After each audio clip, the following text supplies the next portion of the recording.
And here to share with us their thoughts on the latest developments on former Senator Leila De Lima's case, we have with us live via Zoom Attorney Dino De Leon, legal counsel for Leila De Lima. Good evening. Welcome to the Big Story, Attorney. Good evening, Robbie, and to all our viewers.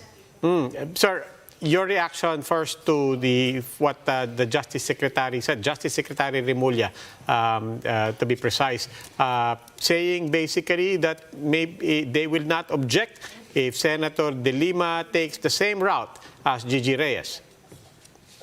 Well, of course, the unsolicited advice coming from no less than the Secretary of Justice himself is always welcome. But such unsolicited advice is something that we may appreciate, but the big difference between the case of former Senator Leila De Lima and Attorney Gigi Reyes is, if you would recall, in the case of Attorney Gigi Reyes, she actually requested or moved for bail before, and that was denied.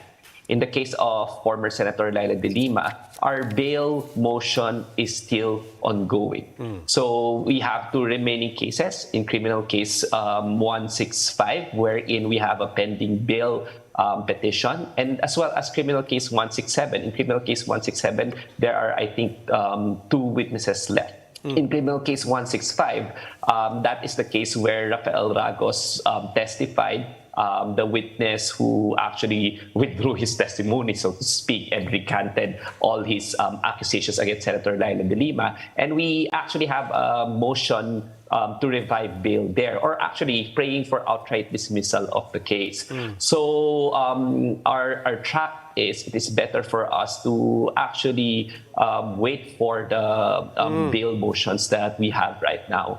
So that is the fundamental difference between the case of former Senator Leila De Lima and Attorney Gigi Reyes. At any rate, Robbie, this is really what puzzles us in the defense team. If the Justice Department is saying that there are a lot of ways to make sure that we can fast track the liberty of Senator Leila De Lima, or they want to post it, or they can take this route, the Justice Department is not powerless. The Secretary of Justice himself just recently released a memorandum circular authorizing all prosecutors to actually withdraw cases wherein there is no reasonable certainty of conviction. So the Justice Department itself can actually motu proprio withdraw the case against Senator Leila De Lima if they think that the case is weak, so to speak. Sir, I mean, to that point, you're saying that by the standards being set out by the Justice Department, precisely as you said, that there is no certainty of conviction. You're saying that the case of Senator Leila De Lima is a low-hanging fruit, as it were, that should basically hit that standard or not hit that standard. It is very clear because, the witnesses have recanted, number one. The only thing that they have are the saliva of these witnesses, who are first and foremost incredible. Most of them are convicted felons. That's first. The second one is this is supposed to be a drug trading case, but they haven't actually offered any single gram of drug in evidence. Number two. Number three, if this is a drug trading case, at the very least, a fundamental element supposedly of the crime is, of course, the flow of money. And until now, they haven't actually established that there was money or there was any actual transaction, so to speak. In fact, the very witness of the prosecution in these cases, one of the investigators of the Anti-Money Laundering Council actually stated categorically that there is no investigation linking former Senator Leila De Lima in any kind of illicit transaction.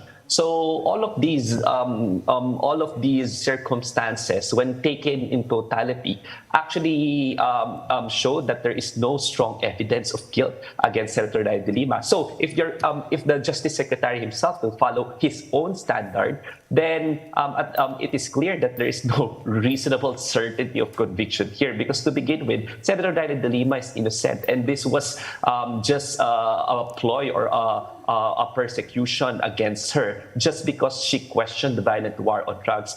Remember, Robbie, that no less than the United Nations itself actually had a report on the case of former Senator Leila De Lima, the special rapporteur on the working group on arbitrary detention, and it categorically found that the detention of former Senator Leila De Lima was arbitrary. So this is a very much low-hanging fruit, and the Justice Department is not powerless from actually upholding justice in this country by withdrawing the cases motu proprio.